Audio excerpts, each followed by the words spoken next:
Olá, eu sou Edu Pretel, bem-vindo ao curso de JavaScript do meu canal. Nós estamos iniciando o estudo de funções, então vamos à aula. Aqui no Visual Studio Code, eu criei uma pasta chamada 4 funções e um arquivo que eu chamei de 1 funções HTML. Já coloquei a estrutura HTML no arquivo e eu colocarei 2 tags script nesse arquivo. Uma no head e uma no body. Em uma aula anterior eu disse que eu usaria o cálculo da hipotenusa em algum exercício. Essa aula é agora. Nós vamos calcular aqui a hipotenusa. Let A recebe 3, esse seria o cateto menor. Let B recebe 4, esse seria o cateto maior. E let hipotenusa receberá o cálculo da hipotenusa. Qual é o cálculo da hipotenusa? Hipotenusa ao quadrado, math.poll,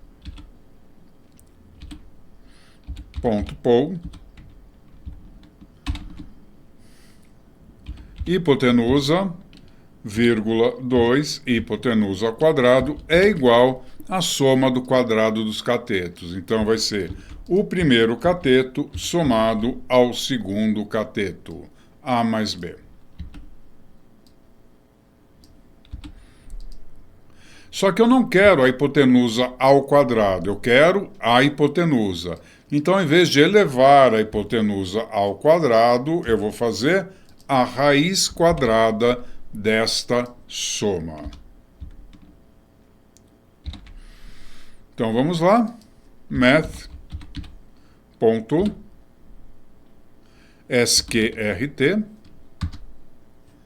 a raiz quadrada dessa soma. Se você está em dúvida do que é este math, eu tenho um vídeo anterior onde eu falo de operadores, operadores aritméticos, e em operadores aritméticos eu introduzo o objeto math. Vamos lá. Eu colocarei aqui um documentWrite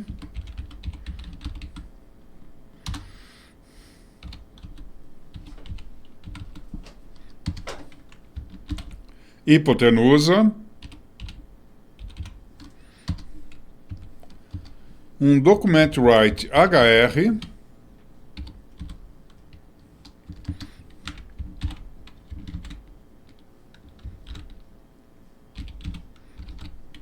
e vou colocar uma separação de comentários aqui. E vou rodar essa página no browser. Vamos lá. E está aí, ele calculou, deu 5 a nossa hipotenusa. Mas imagine o seguinte, eu quero calcular a hipotenusa diversas vezes. Eu teria que pegar este cálculo, tá, e copiar diversas vezes. Tá? Aqui eu terei que retirar o let, porque eu já declarei a variável a variável b e a variável hipotenusa. A variável hipotenusa, inclusive, eu vou deixar o let aqui embaixo, lá no arquivo de cima. Mas está aqui e calculei de novo, vou pôr 30 e 40, então isso aqui vai dar 50. A hora que eu for lá no browser, eu tenho a hipotenusa calculada para um triângulo que tenha catetos 30 e 40. Se eu quiser calcular mais uma vez, eu vou ter que copiar tudo isso daqui e colar e falar para ele que eu quero calcular a hipotenusa de um triângulo que tem medidas 300 e 400 e vai estar lá, deu 500. Quantas vezes tantas eu tiver que repetir esse cálculo, eu vou ter que escrever novamente esse cálculo, né? Criar as variáveis que representam o tamanho dos catetos, a variável hipotenusa. O ideal seria que eu criasse uma função e depois utilizasse essa função para evitar repetição de código, né? Eu vou trabalhar com reutilização de código. Eu faço esse cálculo uma vez só e reutilizo quantas vezes eu precisar. Então eu não preciso do cálculo da hipotenusa aqui nos outros lugares mais. Eu vou criar uma função que fará isso para mim. E como eu crio uma função? Códigos que eu tinha e eu vou encapsulá-lo, vou colocá-lo entre chaves. A partir do momento que eu coloquei esse código entre chaves, eu vou deixar o HR de fora, ok? Eu delimitei ele com chaves. E aí eu preciso o quê? De uma verificação para executar esse código, né? Nós já vimos o if, o while, o for, ou eu posso batizar esse código e toda vez que eu precisar, eu chamo ele por esse nome de batismo que eu dei, essa nomenclatura, essa identificação que eu dei a ele. Então é o que a gente vai fazer. Eu declaro a função com a palavra function. Dou um nome para ela. Calcula hipotenusa. Normalmente o nome descreve o que a função faz. E aí ela vai precisar dos parênteses. Esses parênteses é por eles que nós vamos passar informações para dentro da função. O seu conteúdo, por padrão, a gente tabula, para ficar bem claro o que é que está dentro dessa função. E pronto, está pronto. Se eu rodar meu arquivo agora, eu não vou ler nada. Por quê? Ele carregou essa função na memória, mas não executou, eu ainda não mandei executar. E como é que eu executo uma função? Eu chamo ela pelo nome. Você tem que pensar como se fosse, né, um funcionário, funcionário. É como se fosse um funcionário seu. Ele virá, né, você vai chamá-lo, ele virá até o lugar aonde você chamou e vai fazer o que ele sabe fazer, que é o código que está encapsulado entre as chaves. A função deve ter uma coisa que se chama responsabilidade única. Isto é um padrão, não é uma regra, mas deve ser seguido. Ela só faz uma coisa. Então, calcula hipotenusa. Ela calcula hipotenusa.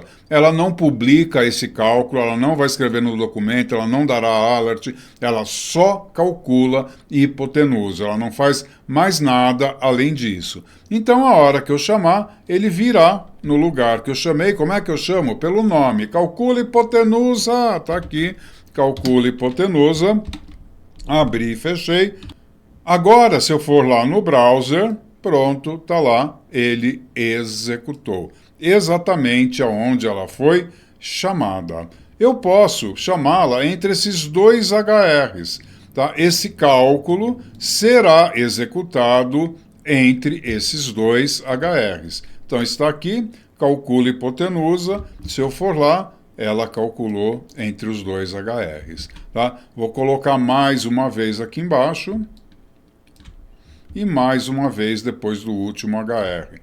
Você verá que ele realizou esse cálculo, ele executou essa função exatamente onde ela foi chamada. Mas essa função não é uma coisa muito produtiva. Ela só calcula a hipotenusa de triângulos que têm o cateto 3 e 4. Tá? E 30 e 40? E 300 e 400? Como é que eu faço para calcular? Outra coisa, ela só escreve o valor da hipotenusa calculado, o resultado que ela chegou no documento.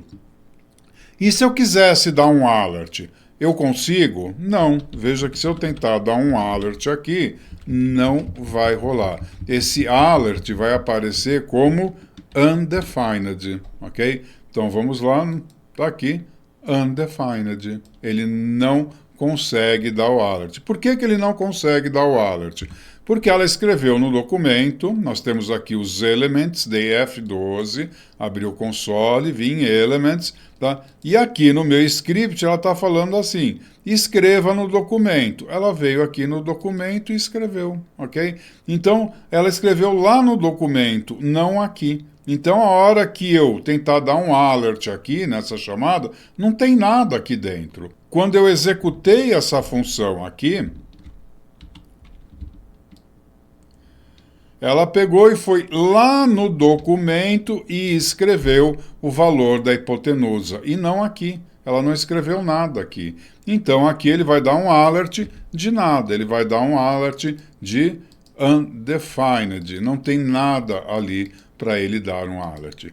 Então, como fazer para que essa função calcule hipotenusa de vários outros triângulos, onde eu tenho o valor dos dois catetos, e também que eu possa dar saída em outros lugares, como console, como um alert, ou utilizar para outros cálculos.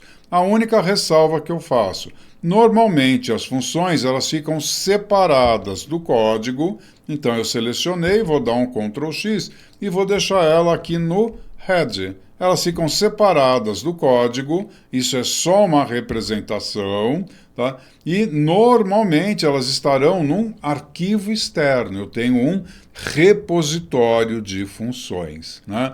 E quando a gente chega à orientação a objeto, eu passo a ter as classes, né? Em arquivos externos. Mas normalmente ela fica separada e depois ela é chamada lá no meu programa principal através do nome. É isso aí. Então, na próxima aula, nós vamos ver como passar valores para dentro da função e como receber o resultado da hipotenusa de fora, ok? Encerro essa aula por aqui. Deixe o seu comentário, me dê um feedback do que você achou dessa aula e do que você está achando desse curso. Dê o seu like para que esse vídeo seja entregue para outras pessoas e siga o canal ativando as notificações para ser avisado das próximas aulas. Até a próxima aula.